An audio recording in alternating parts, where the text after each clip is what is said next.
25장 1절 말씀입니다. 찾으신 줄 알고 봉독 드리겠습니다.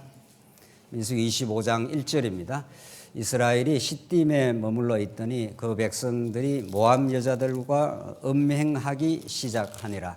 그 여자들이 자기 신들에게 제사할 때에 이스라엘 백성을 청하매 백성이 먹고 그들의 신들에게 절함으로 이스라엘이 바알보올에 가담한지라. 여호와께서 이스라엘에게 진노하시니라.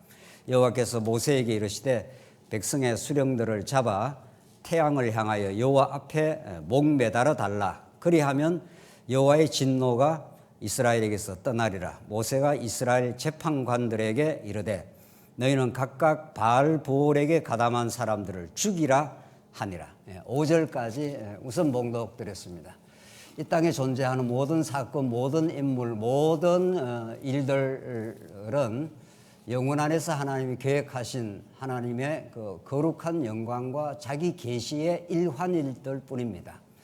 이 땅에 어떤 것도 역사 내에 참된 그 의미가 있는 것이 아니라 하나님이 영원 안에서 작정하시고 그 하나님의 능력과 은혜가 특별히 우리 택한 백성들이 얼마나 큰지 그 사랑을 우리에게 가르쳐 주시려고 영원 안에서 작정을 하시고 계획하시고 이 땅의 언약의 방식으로 그것을 지금 실현하고 있습니다.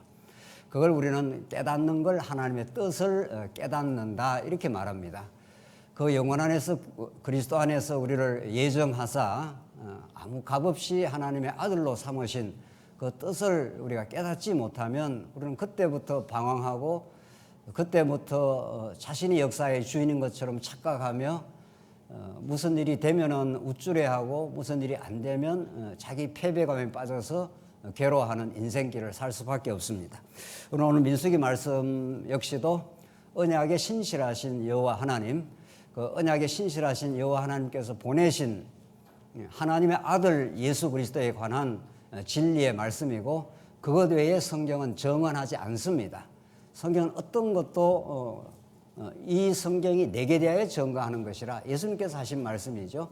이 구약에 나타나는 모세 율법, 시편 모든 선지자의 글이 나를 가리켜 기록한 것이 성취된다고 그렇게 말씀하셨기 때문에 우리는 오늘 본문의 말씀을 통해서도 그리스도가 어떻게 이 본문에서 생생하게 드러나느냐, 그리스도를 통해서 여호와 하나님의 그 살아계신과 위대한 속성이 어떤 분인가 거기에 집중하고 그것만이 우리의 영원한 양식이 됩니다. 그 양식을 먹어야 새 힘을 가지고 살지 않겠습니까? 오늘 25장 내용은 우리 24장 우리 지난 시간까지 하나님께서 세 가지 그 시련을 하나님께서 인도하시되 마지막 3차에 거친 시련 가운데 발락이라고 하는 그 왕이 그 모압 땅의 왕입니다. 왕이 굉장히 위협을 느낀 거죠. 이스라엘 백성이 모압 동편에 있는 시온 왕들을 바산 왕 옥을 대파를 하고 점령해 들어온다는 소식을 듣고 겁에 질려 가지고 이방 선지자였던 주술가입니다. 이 발람을 꼬드겨 가지고 이스라엘 백성들을 저주하게 하라 이렇게 했습니다. 하나님께서 그런 그 아주 집요한 그 발락의 압박과 그 전략이 먹혀 들어가지 않고 결국은 이방 선지자였던 발람이 이스라엘 백성들을 축복하는 우리 지난 시간 주권자가 야곱에서 나서 남은 자들이 그 성읍을 멸절하리로다. 한 별이 나타나고 주권자가 나타나서 이 백성들을 영원히 하나님께서 보호하실 것이다 라는 축복을 해주고 맙니다. 그러니까 하나님이 복준 백성을 어떤 세상의 어떤 권세가 도전하고 압박은 가할 수 있지만은 그들을 훼손하거나 궁극적으로 머리카락 하나 건드릴 수 없다. 그 말을 하나님의 주권적 통치 보호를 우리 지난 시간에 확인했습니다. 오늘 25장 내용은 이제 3차 시련 가운데 마지막 시련입니다. 오늘 이 마지막 시련을 끝으로 이스라엘 백성들은 새로운 국면에 도달하게 됩니다. 이제 광야 1차 시련, 2차 시련, 3차 시련이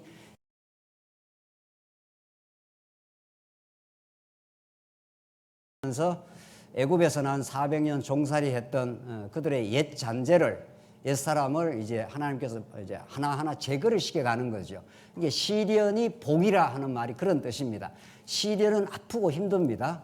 어떤 사람도 우리에게 닥치는 시련은 육신적으로 아프고 힘들지만은 영적으로 복이 된다 이런 뜻입니다. 왜? 옛사람을 하나님께서 죽여가기 때문에 그렇습니다. 그래서 이제 오늘 25장은 마지막 3차 시련 마지막 부분인데 하나님은 이제 가나안 땅으로 그들을 입성시키고 정복을 해서 점령해 가도록 약속했지 않습니까? 그런데 400년 종살이 했던 그들을 그냥 데리고 가면 안 되겠죠. 왜냐하면 400년 종살이 했던 우리가 지금까지 3차 시련에서 확인한 대로 원망이 많고 불평이 많고 또 탐욕도 많고 또 반역도 하는 존재입니다. 하나님이 세운 모세를 거역하고 반역을 하면서 고라당이 우리도 하나님으로부터 세움을 받았다 이런 식으로 자기 자리를 오바를 해서 반역을 하니까 무질서와 혼란이 생기지 않습니까? 그런 백성들을 그냥 데려가면 안 되죠. 그 백성들은 다 죽이고 광야에서 새로 난 자들을 하나님께서 가나안 땅으로 이제 입성을 시킵니다. 여러분과 저도 마찬가지죠. 여러분 저도 이 몸을 가지고 천국 가면 곤란하지 않습니까? 이 몸 가서 천국 가면 천국 가서도 툴툴대고 불평하면 그게 천국이 되겠어요? 그러니까 이 몸은 결국은 다 죽입니다.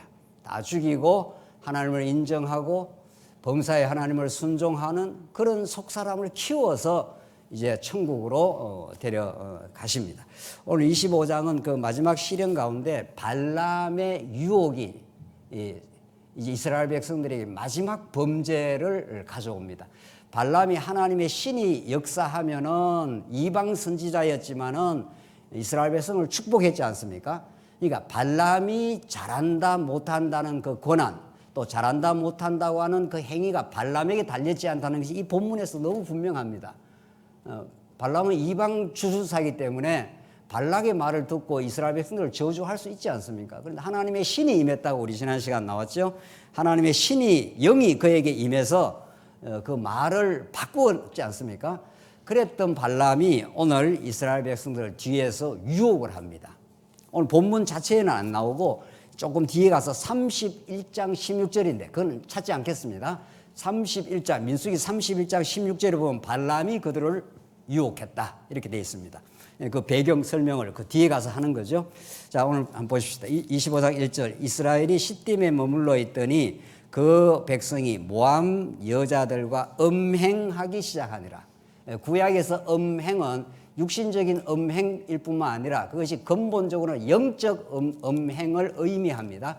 다시 말해서 하나님이 남편이시고 이스라엘 백성이 아내인 거죠. 우리 호세아서에서도 늘 이야기하지 않습니까?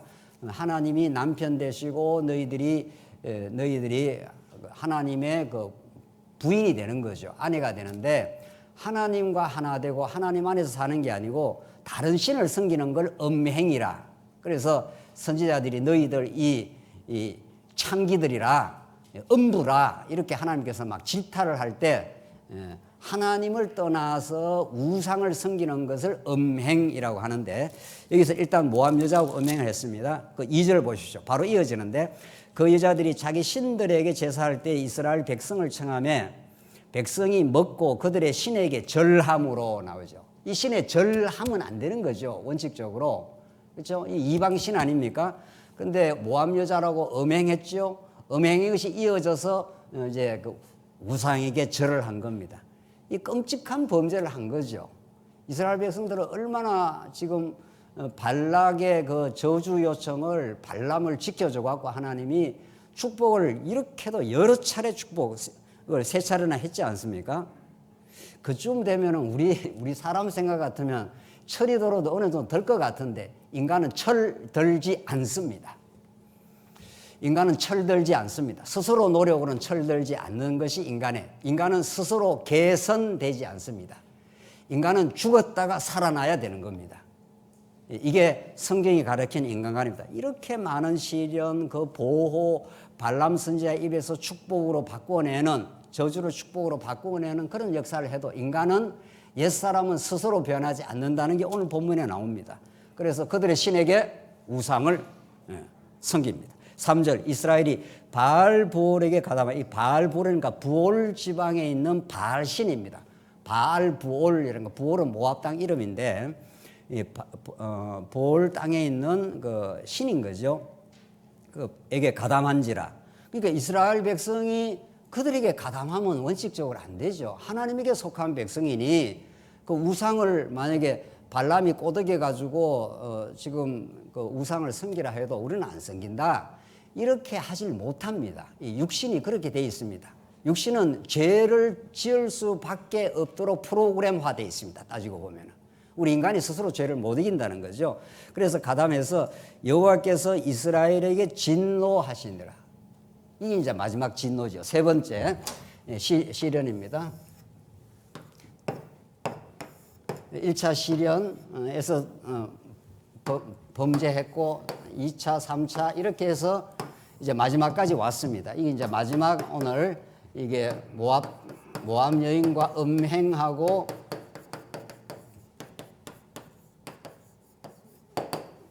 이렇게 40년 동안 훈련받았던 이스라엘 백성들이 마지막에 최종적으로 그들의 죄인이라는 것을 폭로시키고 맙니다. 그래 하나님은 너희들 안에서 어떤 스스로 안에서 구원의 가능성이 없음을 확정시키고 하나님의 언약적 구원을 이제 이끌어 가시는 거죠. 그래서 4절 보십시다. 하나님께서 이걸 보고 그냥 내버려 두면 하나님의 사랑이 아닌 거죠. 그러니까 하나님께 그들에게 이제 심판 혹은 진노를 하십니다. 영원히 진노받아 마땅하지만 아주 진노하지는 않는 거죠, 물론. 그래서 4절 여호와께서 모세에게 이르시되 백성의 수령들을 잡아 태양을 향하여 여호와 앞에 목매달아 달라. 아주 목매달아 달아가지고 일벌백계를 해버려라.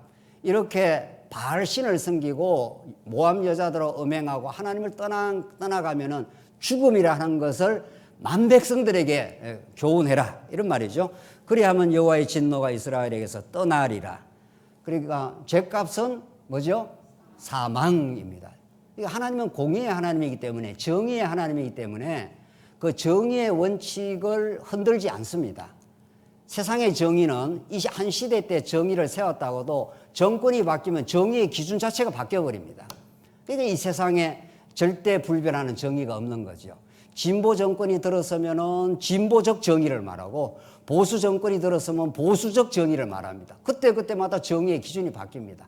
그러나 하나님의 영원한 정의의 기준은 바뀌지 않습니다. 죄값은 사망이야. 이렇게 하나님이 딱 정해놨기 때문에 그 사망의 법칙을 그 정의의 칼을 피해 나갈 존재가 이 땅에 없습니다. 그러면 아담이 하나님에게 범죄했기 때문에 죄값은 사망이기 때문에 모든 인류가 다 죽어 마땅한 거죠. 그러니까 우리가 이렇게 교회당에 나와 있으니까 이렇게 그래도 신실하게 하나님을 좀 믿기도 하지만은 본 바탕은 지금 예수 안 믿고 지금 예배당에 안 나오고 지금 범죄하고 살아가는 사람 다를 바가 하나도 없습니다. 이 부분에 대해서 확실해야 되는 거죠. 다를 바가 하나도 없습니다. 우리는 여기에 목사가 이렇게 뭐 거룩한 말씀을 전해도 본래 바탕은 예수 지금 안 믿는 사람하고 본 바탕이 다를 바가 하나도 없습니다. 성령께서 역사하지 않으면 언제나 자기 중심이고 언제나 자기 것을 먼저 생각하고 그런 존재입니다. 죄인입니다.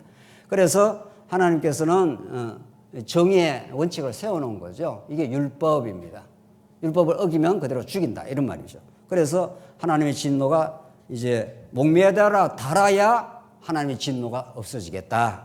5절 모세가 이스라엘 재판관들에게 이르되 너희는 각각 바알 부올에게 가담한 사람을 어떻게 하라고요?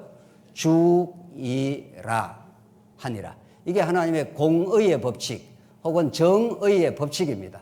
이 정의의 법칙 아래에서 불의한 인생은 다 죽는 거죠.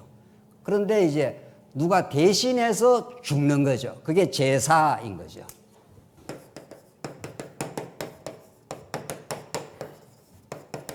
이렇게 되는 거죠. 하나님께서 이 앞에서 우리가 이미 많은 율법 언약을 줬지 않습니까? 하나님께서 모세를 통해서 이걸 우리는 율법 언약, 모세를 통해서 신의 단에서 율법을 준데 이게 이제 언약인 거죠. 그래서 이 율법 언약은 이전에 이미 아브라함에게 하나님께서 민족을 이루어주겠다, 나라를 이루어주겠다는 나라의 통치 방법이라고 해요. 통치법입니다. 그러니까 그걸 줘서 그 율법 언약을 가지고 하나님께서 이스라엘 백성들을 통치하고 마침내 장차 오실 메시아를 이제 바라보는 거죠. 그래서 지금 통치 율법 언약이 너희들이 범죄하면은 십계명을 다 어길 거니까 나 외에 다른 신을 섬기지 말라. 이게 하나님의 법 원칙 아닙니까? 그런 원칙을 다 어깁니다. 여기 나오는 대로 바알부올에게 이렇게 많이 훈련을 받고 하나님이 발람 선지자로 하여금 축복해 줬지 않습니까? 우리 생각 같으면 이쯤 하면 좀 철이 들 것 같은데 철 안 든다는 겁니다. 인간은. 그래서 인간은 인간의 그 본바탕으로 말하면 멸망입니다. 그래서 지금 죽이라 이렇게 하나님께서 율법을 근거로 해서 죽이라는 겁니다. 그래서 정말 죽입니다. 죽이고 살리고 죽이고 살리고 하는 거죠. 율법의 공의대로 말하면 죽이고 하나님의 은혜도로 말하면 죽었던 인생을 제사를 통해서 살려주는 거죠. 용서해 주시는 거죠. 그래서 하나님의 공의와 사랑은 언제나 같이 갑니다.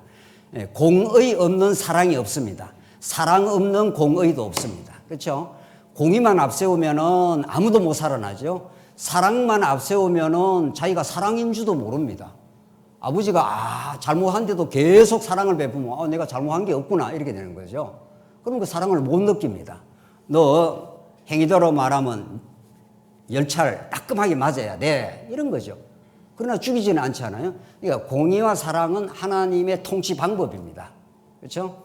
이 공의 없는 사랑 없고 공의가 없으면 사랑이 물탄 사랑이 될 거고 사랑이 없으면 공의가 무서운 심판이 되겠죠. 그래서 하나님은 율법을 가지고 이제 통치를 하시되 율법을 가지고 다스리신다는 거죠. 하나님께서 이 나라를, 이 이스라엘 나라를 하나님이 세우고 다스려 가는데 너 죄값대로 말하면 죽어야 돼 이런 거죠. 그런데 하나님이 언약대로 너희를 사랑해. 내가 너희를 아주 죽일 수가 없어. 아주 죽일 수가 없어. 그러니까 내가 대신 하나 어린 양을 대신 소를 한 마리 잡아서 죽이겠다 이런 거죠. 그 죽이고 또 죽이고 이스라엘 제사는 계속 반복되는 이 반복적 제사를 히브리서 말씀에 따르면 이제는 영원한 제물로 바꾸겠다. 이렇게 예수 그리스도가 영원한 제물 되시는 거죠. 자, 이게 이제 성경의 큰 맥락입니다. 6절을 봅시다. 6절에 이제 대단한 사건이 나타나는데 이게 지금까지 세 가지 시련의 마지막 정점입니다. 여기가. 어떻게 하나님께서 이스라엘 백성들을 대우를 해 주시는가 한번 보십시오. 이스라엘 자손의 온 회중이 회막문에서 울 때에 이스라엘 자손 한 사람이 모세와 온 회중 눈앞에 미디안의 한 여인을 데리고 그의 형제에게로 온지라. 제사장 아론의 손자 엘르아살의 아들 비느하스가, 이 비느하스를 주목하십시오. 이게 제사장의 아론의 손자 아닙니까? 이 비느하스도 제사장입니다. 비느하스가 보고 회중 가운데서 일어나 손에 창을 들고 그 이스라엘 남자를 따라 그 막사에 들어가 이스라엘 남자와 그 여인, 이스라엘 남자가 이게 시물이고 이름이 뒤에 나옵니다. 그 여인이 고섭이라는 여인인데 이 둘이 또 음행을 하려고 하는 거죠. 그래서 이 이스라엘 남자와 그 여자 지금 음행을 해서 하나님의 이 진노 명령이 떨어졌지 않습니까? 진노 명령이 떨어졌는데도 여전히 항변을 하는 겁니다. 여전히 자기 죄대로 살겠다 이런 뜻입니다. 이 죄는 못 말리는 겁니다. 죄는 우리가 컨트롤할 수가 없습니다.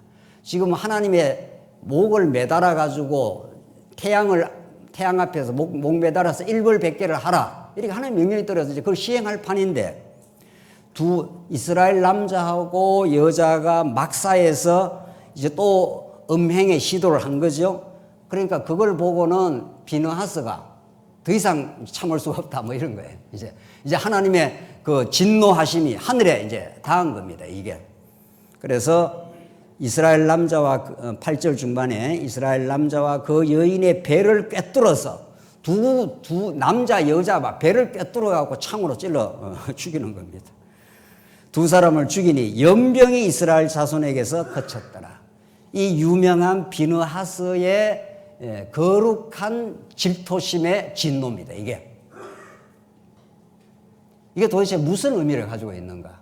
왜 이런 걸 우리가 성경을 복음이라고 이 본문을 읽어야 되는가? 이런 말이죠. 여러분과 제가 옛날에 무슨 저 이스라엘 백성들 범죄해가지고 비느하스라는 막 그냥 불칼 같은 이 제사장입니다. 이 아론의 손자 아니었습니까? 이게 나가 창을 가지고 들어가가지고 남자 여자를 막 그냥 배를 다 찔러갖고 다 죽인 사건이에요. 구약이 이게 이제 우리 구약을 이게 모형이라 그러지 않습니까? 구약 전부를 이게 모형이라 그러고 그림자 혹은 그림자 이제 우리 이게 실체라는 건 이제 우리 몸이 있으면 이게 몸입니다. 몸으로 생각하면 되죠. 몸이 있으면 이렇게 뒤에 햇빛이 비치면 그림자가 나오지 않습니까? 구약에는 우리가 잘 아는 대로 모형과 그림자로 이제 보여준 겁니다. 보여준 것은 이것이 진짜로 누가 와서 이 일을 이루겠다고 하는 것을 하나님께서 먼저 한번 보여준 거죠. 그래야 그 기대감을 가지니까 우리가 구약을 읽으면서 이런 사건을 기대감을 갖고 이제 읽는 거죠. 그러니까 두 남녀입니다. 지금 이미 이스라엘 백성들이 발람의 유혹을 받아가지고 음행하고 바알브롤이라고 하는 신을 지금 섬기고 있습니다. 이 기가 차는 거죠. 이 하나님의 언약 백성이 이게 언약 백성이라고요. 그것도 40년이나 지금 훈련받고 시련을 통과했던 백성들입니다. 발람이 유혹을 하더라도 단칼에 딱 거절을 해야 되는데 말이죠. 우리가 생각할 때는 단칼에 거절이 안 됩니다. 그 죄의 유혹을 여전히 받는 거죠. 여전히. 하나님보다도 자기가 중요한 겁니다. 그 죄라는 것은 하나님을 하나님으로 모신 게 아니라 자기를 신으로 생각하는 겁니다. 내 생각, 내 판단, 내 영광 이게 중요하기 때문입니다. 인간은. 그래서 발람이 유혹을 받아가지고 이제 들어가니까 비느하스가 보다 이제 더 이상 참을 수가 없다 이래 된 거예요. 그 해석이 9절 읽고 그 뒤에 해석을 한번 보십시다. 그 연병으로 죽은 자가 24,000명이었더라. 그래서 엄청난 재앙 같은 코로나 와가지고 뭐 처음에 뭐 지금은 좀 그게 뭐 조금 둔감해졌습니다만은 뭐 코로나 감염된 사람이 뭐 몇백만만 돼도 막 우리가 얼마나 놀랐습니까? 예? 마스크 쓰고 막 교회도 막 모이지 마라 그러니까 모이면 막 곧 죽을 것이 말이죠. 그렇게 그 역병이 이제 임하는 건데 연병으로 죽은 자가 24,000명입니다. 그러니까 엄청난 재앙 같은 일이 일어나는 겁니다. 그러니까 이걸 하나님께서 보여주시는 거죠. 너희들은 여호와 하나님의 그 은혜와 그 경륜과 그 사랑 그분과 하나 되어서 살아가는 것이 참 행복인데 이스라엘 백성들은 그게 안 되는 겁니다. 그래서 자기 욕망대로 해버리는 겁니다. 음행해버리고 또 바알브올 우상을 섬겨버리는 겁니다. 그러니까 하나님께서 그냥 보여주시는 거죠. 이렇게 나를 떠나면 사망이야. 그래서 24,000명을 죽여버린 겁니다. 10절 여호와께서 모세에게 말씀하여 이르시되 이스라엘 제사장 아론의 손자 엘르아살의 아들 비느하스가 내 집추심으로 질투하여 이스라엘 자손 중에서 내 노를 돌이켜서 내 질투심으로 그들을 소멸하지 않게 하였도다. 이게 중요합니다. 이게 오늘 이 사건의 이제 포인트인데 하나님이 왜 이런 사건을 경륜을 하신 거죠. 다 하나님의 작정 속에 진행이 되는 거니까. 결국은 이스라엘 백성들을 하나님이 한 1차 시련, 2차 시련쯤에서 확 바꿔버리든지 하나님이 능력 많으신 분인데 못 바꿀 것도 뭐 있습니까? 여러분과 저에게 지금 이 땅에 살면서 우리가 범죄도 하고 어리석고 또 사랑의 징계를 받고 우리가 고통도 치르고 하지 않습니까? 왜 이런 광야 40년 같은 삶을 자꾸 살게 하시느냐고. 하나님의 능력 많으셔요. 당장 뭐 여러분 것처럼 확 뭐 바꿔버리든가 그러면 완전 성화를 시켜버리든가 그렇게 안 하십니다. 그렇게 안 합니다. 당장이라도 성화를 시켜서 하나도 죄 안 짓고 우리가 살 수도 있지만 그렇게 하면은 은혜의 찬송을 안 합니다. 아, 내가 또 거룩해서 이렇게 잘 사는가 보다. 이렇게 하니까 우리가 어떤 존재인가, 우리가 하나님 앞에서 어떤 존재인가를 절절하게 깨닫게 하는 것이 우리 광야 생활입니다. 그걸 깨닫는 걸 하나님의 뜻을 알았다 이런 뜻입니다. 그리고 나는 예수 십자가로 가지 않으면은 구원과 하나님 나라가 없구나를 깨닫게 하는 겁니다. 그게 이 40년 동안 하나님께서 길어 보이는 이 1차, 2차, 3차를 거쳐서 이걸 훈련을 시키는 중입니다. 단련을 시킵니다. 이 명검이 나오려면 칼이 아주 잘 드는 명검이 나오려면 장인이 그 용광로에다가 집어넣었다가 뺐다가 벌겋게 달구어 가지고 또 대장장이가 그걸 치지 않습니까? 또 때리고 웬만하면 한 10번이나 치면은 좋은 날성검이 나올 것 같은데 그래 안 합니다. 그렇게 안 됩니다. 또 뜨거운 그 용광로에 시뻘겋게 냈다가 또 찬물에 넣어서 또 했다. 그래야 이게 단련이 된단 말이죠. 아주 강하게 단련이 됩니다. 하나님께서 여러분과 저를 이스라엘 백성을 이 광야에 놓고 계속 죽이고 살리고 시련받고 회복하고 시련받고 회복하는 이 놀라운 신앙의 단련을 지금 하고 있는 중입니다. 그래야 우리가 이쯤 왔을 때, 이제 마지막 여기 왔을 때 하나님의 은혜로 왔습니다. 내가 의로워서 이렇게 이 광야를 통과한 것이 아닙니다. 내가 내 자랑할 것이 하나도 없습니다. 이렇게 하나님께서 우리를 만드십니다. 그래서 여호와 하나님만을 찬양하게 만드십니다. 하나님이. 그래서 여러분과 저를 이 땅에 두신 것이지 우리를 괴롭혀가지고 우리 하나님이 무슨 가학증 무슨 환자입니까? 가학증 환자는 다른 사람을 막 괴롭히는 걸 즐거워한답니다. 인간의 그 죄악이라는 게 참 뿌리가 너무 깊습니다. 하나님 그런 분이 아닙니다. 하나님 여러분과 저를 너무도 극진하게 사랑하십니다. 너무 사랑하기 때문에 자기 아들을 독생자를 십자가에 못 박기까지 그렇게 하셨습니다. 그 크고 놀라운 은혜와 사랑을 우리에게 가르쳐 주시려고 그냥 광야의 이 시련을 통과하고 있을 뿐입니다. 그러니까 우리가 시련을 겪을 때마다 이게 복이 되겠구나. 이게 주님을 더 바라보게 되겠구나. 주님 한 분을 의지하며 사는 것이 내 참된 행복임을 깨닫게 하시려고 이렇게 했구나. 그걸 얻으면 하나님의 뜻을 깨달았다 이렇게 합니다. 그러니까 어떤 사람은 그래요. 하나님의 뜻이 뭡니까? 자꾸 그래요. 이걸 하는 게 하나님 뜻입니까? 저걸 하는 게 하나님 뜻입니까? 청계산을 등산 가는 게 하나님 뜻입니까? 무슨 산이 있죠 또? 예? 관악산을 가는 게 하나님의 뜻을 그런 현실적인 수준에서 물으니 어떻게 그 사람이 하나님의 뜻을 안다고 하겠어요? 하나님의 뜻은 그렇게 무슨 현실에서 이걸 할까요? 저걸 할까요? 그게 하나님의 뜻이 아니에요. 하나님의 뜻은 이걸 하든 저걸 하든 그 모든 걸 다 망라해서 하나님이 여러분과 저를 영원 안에서 언약하신 대로 영원히 사랑하시겠다 이런 뜻입니다. 누구를 통해서? 예수를 통해서 이런 뜻이에요. 어떤 경우에도 그 뜻이 변개됨이 없습니다. 그걸 깨달을 때 하나님의 뜻을 알았다 이런 뜻입니다. 그 사랑을 가르쳐주기 위해서 그냥 시련을 지금 통과하고 있을 뿐입니다. 그러니까 우리는 그런데 이런 궁극적인 뜻을 깊이 성경을 통해서 모르니 시련이 오면 그 뜻을 자꾸 잊어버리는 거죠. 왜 하나님 나를 이렇게 힘들게 합니까? 왜 저런 인간을 내가 만나갖고 지금 내가 괴로워해야 됩니까?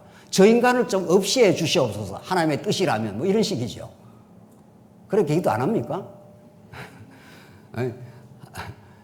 누가 그래요? 아이고 저 사람이 없어지든가 내가 없어지든가 이제 괴로우니까 그 관계가 힘드니까 그 사람은 하나님의 뜻을 모르고 자기 뜻대로 하겠다는 거예요. 저 사람이 좀 없으면 좋겠다는 거예요. 그게 얼마나 하나님에 대한 반역입니까 그게. 하나님은 그 사람을 통해서 나를 단련시키고 훈련을 시키고 주님을 바라보게 하고 주님을 더 의지하게 하고 그 궁극적 하나님의 은혜와 뜻을 알게 하시려고 그러는 건데 자기 뜻대로 해달라는 거예요. 이런 오류가 어디에 있습니까? 우리가 옛날에 이 말씀을 깨닫지 못했을 때 그렇게 많이 하고 살았지 않습니까? 내 뜻대로 돼야 되겠는데 이런 말이죠. 하나님 네 뜻대로 되면 너가 불행해져. 그러니까 너 뜻대로 안 되게 하고 하나님 뜻대로 내가 만들어줘.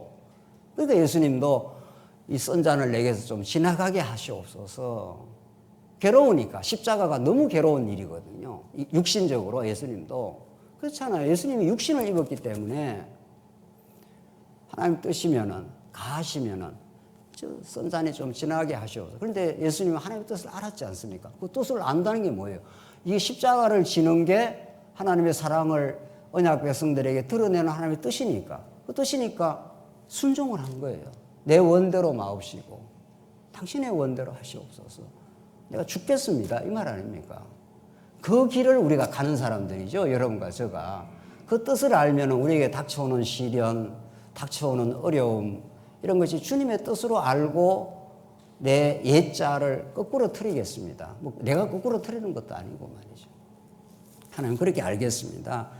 오늘 본문의 말씀은 질투심으로 비느하스가 이스라엘 백성들의 그 범죄 행위를 남자와 여자를 창으로 배를 꿰뚫어서 죽여버린다는 거예요. 이게 하나님의 질투심의 발로 의한 공의의 실현입니다. 죽어야 돼요. 누가 죽어야 된다니까요.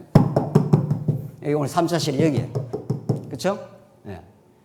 이 범죄한 이스라엘 백성들 음행에다가 더 중요한 건 우상 숭배. 이게 진짜 이게 음행이에요. 이게 하나님보다 세상을 더 사랑하는 거, 하나님보다 자기를 더 사랑하는 거, 하나님보다 자기 물질을 더 사랑하는 거. 이게 다 우리 안에 가득 차 있잖아요. 그걸 그냥 놔두고 천국을 데려가면은 그냥 그 천국 가서도 원망하고 불평하고 할 거 아니에요. 그러니까 그걸 죽이겠다 이 말이에요.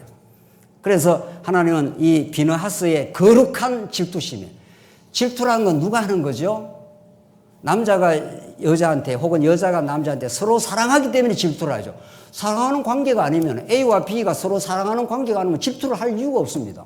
그 남자가 뭐 다른 여자를 만나든 말든 그게 무슨 상관이 있어요. 사랑하는 관계가 아니면 서로 사랑하는 관계니까. 남자가 여자가 있는데 이 남자가 서로 사랑하는 관계였는데 이 남자가 마음이 변해가지고 다른 여자를 본다 이러면 여기 이제 못 견디는 거죠. 이 여자가. 또 거꾸로 남자가 마찬가지죠. 남자가 있는데 여자가 다른 남자한테 눈을 자꾸 돌리면 그냥 불이 튀는 거지요. 불이 튀는 거 뭔지를 모르십니까? 이거 뭐 죽여버리겠다 이런 거 아니에요. 어디에 지금 다른 데로 지금 눈을 돌려 이런 거죠. 그게 사랑의 확정입니다. 사랑하지 않으면 그럴 이유가 없어요. 알아서 해라 뭐 이렇게 되는 거죠. 오늘 본문의 말씀이 비느하스가 내 질투심으로, 이 여호와의 질투심이에요. 사랑하는 마음으로 이런 거죠. 사랑의 다른 표현이죠.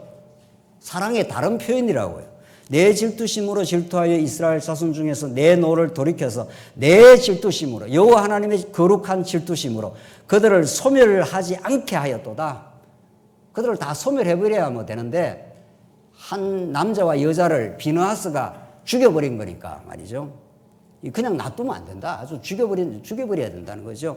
그러므로 자 이제 중요한 거는 12절. 그러므로 말하라. 내가 그에게 내 평화의 언약을 주리니. 여기 뭐 빨간 줄을 한 10번을 쳐야 됩니다. 이게 제가 이 말씀 이렇게 이 설교를 이 강론을 준비하면서 이걸 많이 묵상을 했습니다. 오늘 이게 포인트인데. 지금 비느하스가 남자 여자 창으로 배를 꿰뚫어서 죽여버린 걸 갖다가 하나님은 뭐라고 하는가 하면은 그러므로 말하라. 내가 그에게 내 평화의 언약을 주겠다는 거예요. 이게 뭔 이야기예요 도대체. 이게 이제 해석이 제대로 돼야 이제 우리가 말씀을 우리가 깨닫지 않겠습니까?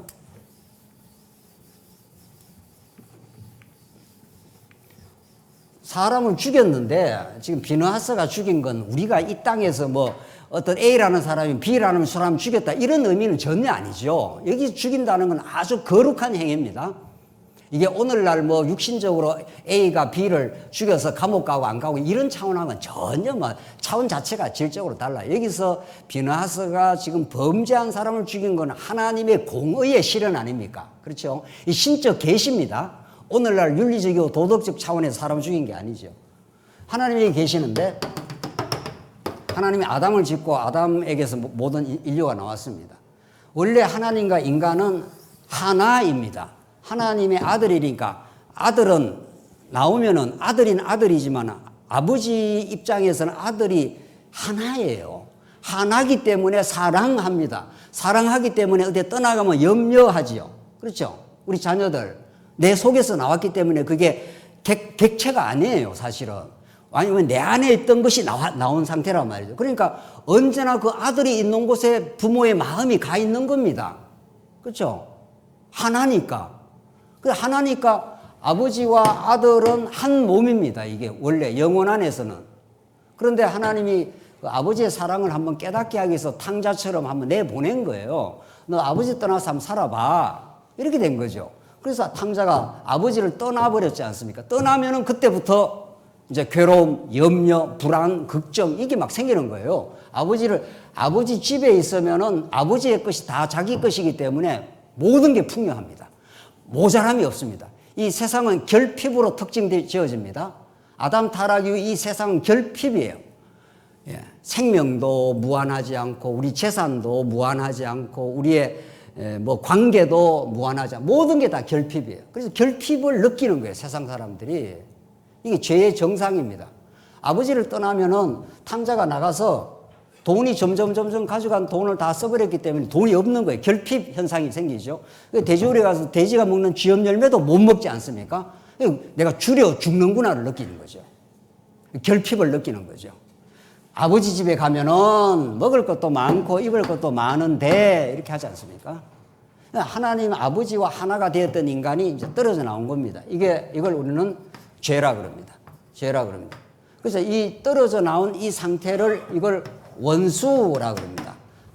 이제 하나님과 이 피조물 인간이 아버지와 아들이 원수가 돼 있어요. 이제는 우리 부자간에는 이게 그 동의보감에 따르면 부자간에는 이게 갈등이 많답니다.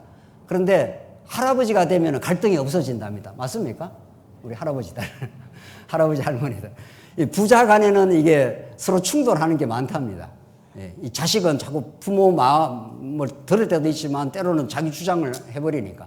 근데 할아버지가 되면 모든 관계가 종료가 된답니다. 할아버지 할머니는 손자가 무조건 좋다는 거예요. 무조건. 이게 놀라운 일반 계시입니다. 아버지를 이게 떠났기 때문에 이 갈등이 있는 거예요. 이게 그걸 원수라 그럽니다. 원수가 보통 원수가 아니에요. 이런 원수가 없는 거예요. 그러니까 하나님은 공의대로 죽여야 됩니다.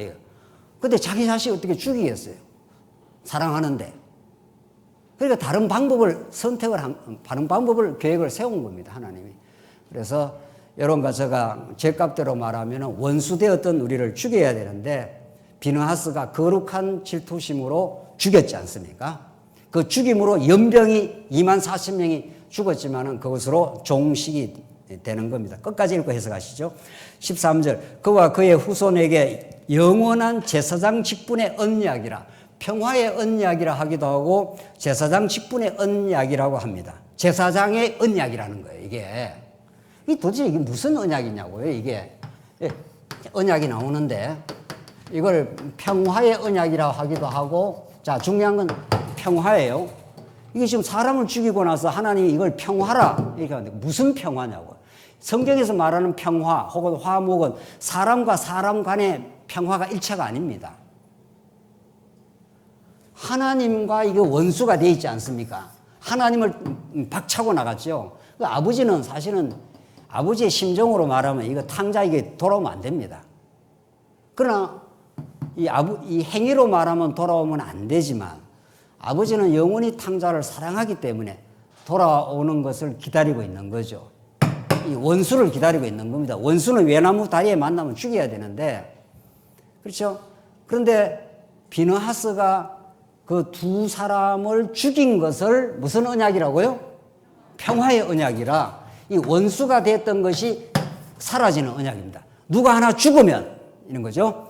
영원한 재물이 죽으면 이제 구약에서는 그냥 비느하스가 그 남녀를 죽였지만은 이 거룩한 질투심으로 이 구약에 나오는 건 모든 건 다 그림자니까 이 그림자니까 장차 누군가가 한 사람이 죽어야 되는 거죠. 우리의 모든 죄악을 걸머지고 그렇죠. 바알부올에게 여호와 하나님을 섬기지 않고 우상을 섬기던 이스라엘 백성들의 죄값대로 비느하스가 아주 격렬하게 지금 반응을 한 거 아니에요? 죽여버려야 되겠다 해서 죽인 거죠. 이 죽임 사건, 이 척결 사건은 척사를 해버렸지 않습니까? 이 사건은 누군가가 죽어야 이 사태가 끝난다 이런 뜻입니다. 그렇죠? 그래야 뭐가 찾아온다고요? 평화가 온다는 거예요. 화목이 된다는 거예요. 다른 말로 말하면 이게 화목제물이라 그럽니다. 이 화목제물이 드려져야 하나님과 우리 간에 막혔던 담이 사라지고 하나님과 하나가 되는 겁니다. 이게. 이래야 우리 인생의 모든 문제가 종지부 찍어지는 겁니다. 하나님과 막혔던 담이 사라지면 하나님이 우리를 뒷배가 돼준다는 거죠. 하나님이 우리를 지지해 준다는 거죠. 하나님이 우리를 용서해 주신다는 거죠. 그러면 아무도 여러분과 저를 건드릴 사람이 없습니다. 이게 신앙인 거죠. 이 하나님을 믿는 거죠. 이건 로마서 한번 직접 한번 찾아봅시다. 이 사건을 로마서 5장 9절 보십시다. 로마서 5장. 우리 그대로 보면 됩니다. 스크린 보시면 됩니다. 로마서 이 본문을, 이 구약 사건을 로마서는 어떻게 설명하는가 우리 한 절 요건 확인해야 할 필요가 있습니다. 로마서 5장 9절 말씀입니다. 스크린 보시면 됩니다. 그러면 이제 우리가 그의 피로 말미암아, 피라는 것은 생명을 지불하는 죽음을 의미하죠. 그렇죠? 피. 예수님이 십자가에서 피를 흘린 거 아니에요. 누구를 대신해서. 우리 언약 백성을 대신해. 우리가 그 피로 말미암아 의롭다 하심을 받았으니 더 그로 말미암아 어디에서 구원을 받아요? 진노에서. 지금 하나님의 거룩한 질투심이 작동을 해서 죽여라 이렇게 된 거 아니에요. 비나스를 통해서 죽여버려라죠. 죽음으로 끝나는 겁니다. 죄는 죽음으로 끝나지 어떤 다른 방법으로 끝나지 않습니다. 그러니까 오늘 본문이 그로 말미암아 진노하심에서 구원을 받을 것이니 10절이 이제 하이라이트인데 10절 곧 우리가 뭐라고 되어 있습니까? 원수 되었. 같이 한번 읽어보죠. 시작. 곧 우리가 원수 되었을 때 그의 아들의 죽으심으로 말미암아 하나님과 화목하게 되었은즉 화목하게 된 자로서는 또 그의 살아나심으로 말미암아 구원을 얻을 것이니라. 그렇죠. 이게 아멘이죠. 이게. 우리가 원수 되어 있어요. 원수. 하나님과 원수가 되어 있으니까 하나님께로 못 나가는 거예요. 그럼 늘 자기가 주인 노릇하고 늘 자기가 괴로워하고 자기가 심판하고 자기가 엎어지고 뒤집어지고 늘 자기 괴로움에서 못 벗어나는 거예요. 인간은. 그래서 하나님으로부터 화목이 안 된 인생이 무엇을 해보십시오. 마음의 평안과 감사가 있는가. 1,000억을 버리든 수천억을 버려보든 그게 영혼의 감사가 있을 수가 없어요. 왜냐하면 우리 인생은 하나님으로 채워져야 우리가 하나님을 아버지라 이렇게 믿어졌을 때 모든 게 다 해결됩니다. 모든 게. 하나님은 우리 아버지인데 뭐 이렇게 되는 거죠. 뭐 돈이 좀 없나요? 하나님은 우리 아버지신데 우리 필요하면 주시겠지 뭐. 그래서 필요하면 주셨습니다. 지금까지 안 채운 적이 없습니다. 여러분과 저에게. 이 육신도 마찬가지예요. 우리가 기대하는 액수는 안 채워졌는지 몰라도 하나님이 정하시고 우리 육신을 살 수 있는 만큼 정확하게 주셨어요. 이거 아멘 해야 되는 건데 노맨이다. 이다 뭐 하나님께서 안 채워주시더라. 뭐. 안 채워져가 힘들게 살았다. 힘들게 사는 건 자기가 목표를 더 높이 만들어놔서 그런 거죠. 자기가 한 돈 1,000만 원을 해야 되겠다고 생각하니까 한 500만 원 벌어도 500만 원 갭이 생기는 거죠. 안 되는 겁니다. 어떤 방법으로도 인간은 행복해지지 않습니다. 예수 외에. 그러니까 여기가 딱 막혀있기 때문에 이게 쉽게 말하면 몸으로 말하면 여기가 대동맥이 딱 막혀있는 거예요. 심장으로부터 팡팡 막 그냥 피가 막 돌아가야 되는데 이 심장에서 뭐가 딱 막혀있는데 인간이 여기서 발부둥 친다고 평안과 감사가 있습니까? 그래서 우리가 하나님을 안다는 거, 하나님이 어떤 분인가를 안다는 게 하나님과 막혔던 원수 되었을 때 그렇지 않습니까? 원수 된 것이 이게 제거가 되고 여기에서 예수 그리스도가 영원히 십자가에서 죽으심으로 화목 제물이 된 거죠. 여기 지금 세 번째 제사 범죄하면 자꾸 제사를 드렸지 않습니까? 예수님이 오셔서 영원한 화목 제물이 되어서 이게 막혔던 이 담을 이거 헐어버렸습니다. 그래서 여기가 하나가 되어버렸습니다. 하나님이 우리 아버지입니다. 이렇게 된 거죠. 예. 든든합니다. 예. 이제는 두려워할 것도 없습니다. 예. 이렇게 살다가 죽어도 다함이 없습니다. 예. 하나님께 여러분과 저의 신앙을 지켜주시고 육신도 지킬 만큼 지켜왔기 때문에 살고 있습니다. 그걸 믿는 걸 하나님을 믿는다. 하나님의 뜻에 부합을 한다. 이런 뜻인 거죠. 그렇죠. 그래서 내가 그에게 12절 말하라. 내가 그에게 평화의 언약을 주리니. 이게 평화입니다. 원수가 되어 있는데 원수라는 것은 이게 갈등이 있는 거 아니에요. 원수라는 거 얼마나 미운 겁니까? 저 사람이 내 원수다 하면은 보면 막 그냥 소름이 끼치지 않습니까? 저 원수 만날까 봐 말이지. 괴로움이 있는 거죠. 근데 이게 없어진다는 거예요. 이게 없어지고 나면 이 사람이 하늘의 평화를 얻어서 평화를 얻은 사람은 옆에 사람하고도 평화가 됩니다. 이제 옆에 사람과도 원수 안 맺습니다. 당 짓지 않습니다. 그래서 성령의 열매가 육신의 열매는 당 짓는 것, 원수 맺는 것 이렇게 되어 있습니다. 자꾸 원수를 맺어요. 저 사람이 내한테 잘못한 거 끝까지 원수를 갚으려고 하고 그게 자기가 불편해서 그래요. 자기가 평안이 없으니까. 하나님 십자가를 통해서 자기가 화목이 된 걸 느끼면은, 그래서 하나님이 나를 받아주셨나? 하나님이 나를 아버지라고 인정을 해주시나? 그래서 마음의 평화, 마음의 감사함, 하나님께서 지금까지 다 필요한 거 채워주신 하나님, 그 극진하고 놀라우신 사랑의 하나님으로 마음의 평화와 감사함을 있으니까 이전에 뭐 여러 가지 복잡하고 어려웠던 일들이 다 눈 녹듯이 다 녹아져 버립니다. 요셉이 그랬습니다. 요셉이 형들 만나면 죽여버려야 되겠다 했지 않겠어요? 내 인생을 망가지게 한 형들 말이죠. 아예 죽이려고 하다가 저기 이집트 상인들이 오니까 거기다 팔아넘기는 형들이 얼마나 잔악한지 모릅니다. 인간의 그 잔악함이라는 것은 인정사정 안 봐줍니다, 인간은. 동생 아닙니까, 동생. 동생이 좀 약간 좀 그런 점이 있다 하더라도 좀 때려서 뭐 사람을 만들든지 해야지. 그걸 그래 팔아서 넘긴다는 건 죽으라는 뜻 아닙니까? 그 요셉이 겪었던 말할 수 없는 시련, 그 상처, 인간은 상처 덩어리입니다. 인간은 살아오면서 상처가 무의식 속에 꽉 들어차 있다는 거예요.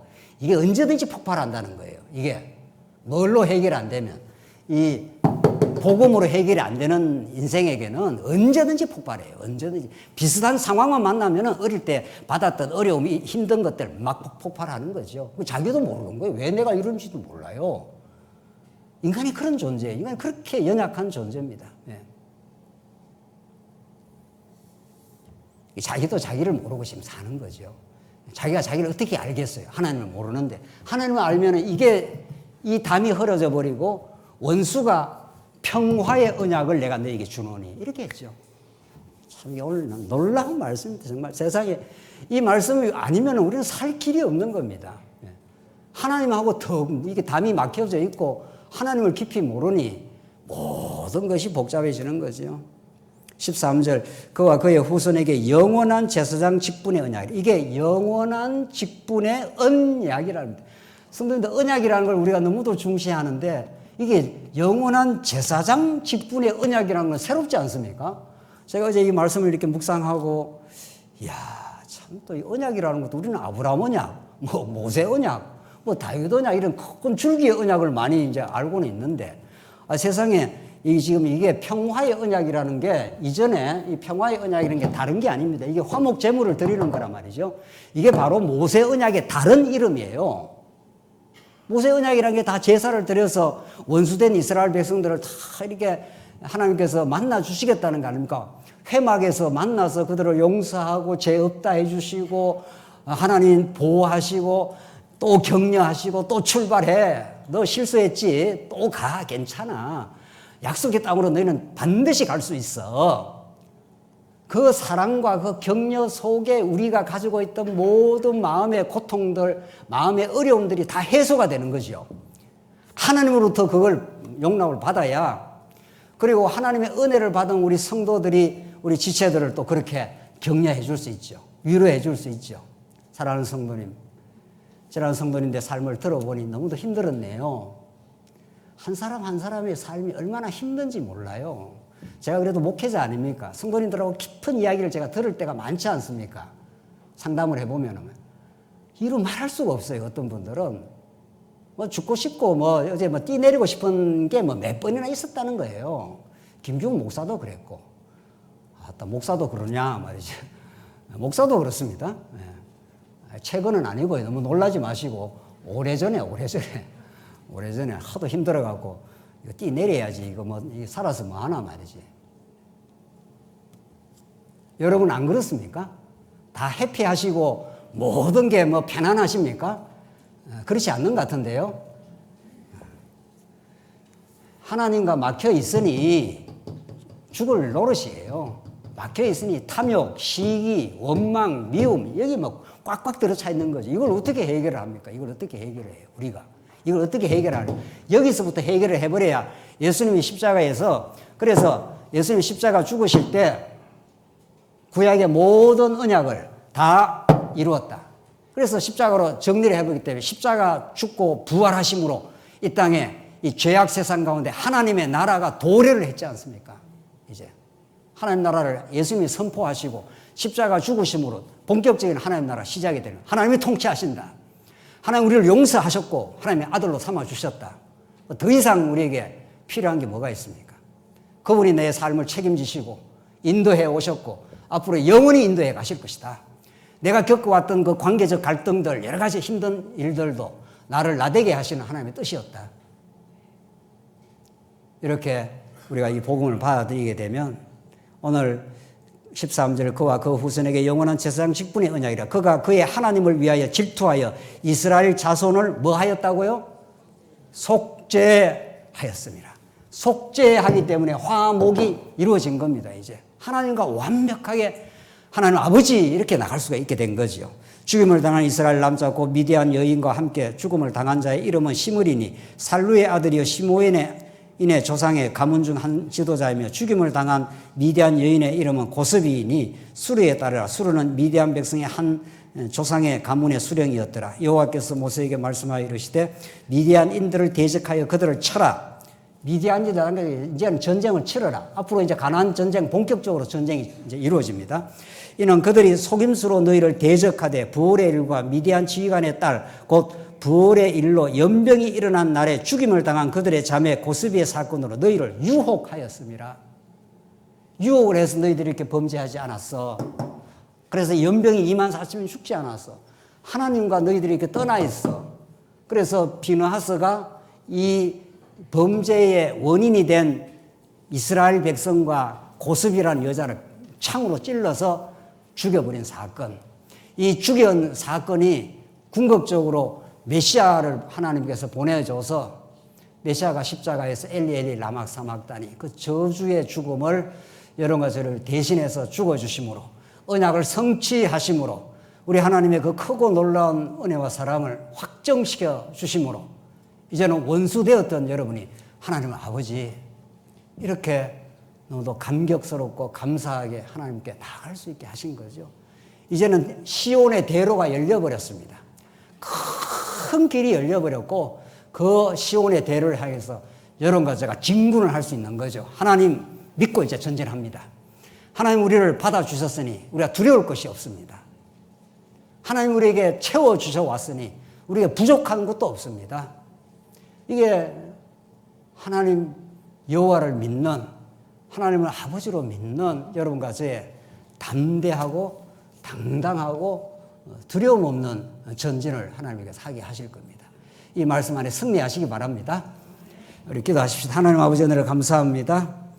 오늘 비느하스의 이 척결 사건을 통해서 예수님 십자가에서 저주받아서 우리 죄를 걸머지시고 화목제물이 되심으로 우리 하나님과 맡겼던 담을 다 흘려주시고 하나님의 원수된 우리들이 하나님과 화목하게 되는 이 놀라운 자리에 있게 하셔서 감사합니다.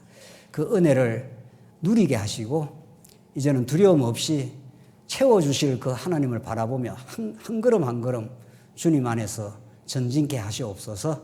예수 그리스도의 이름으로 기도하옵나이다. 아멘.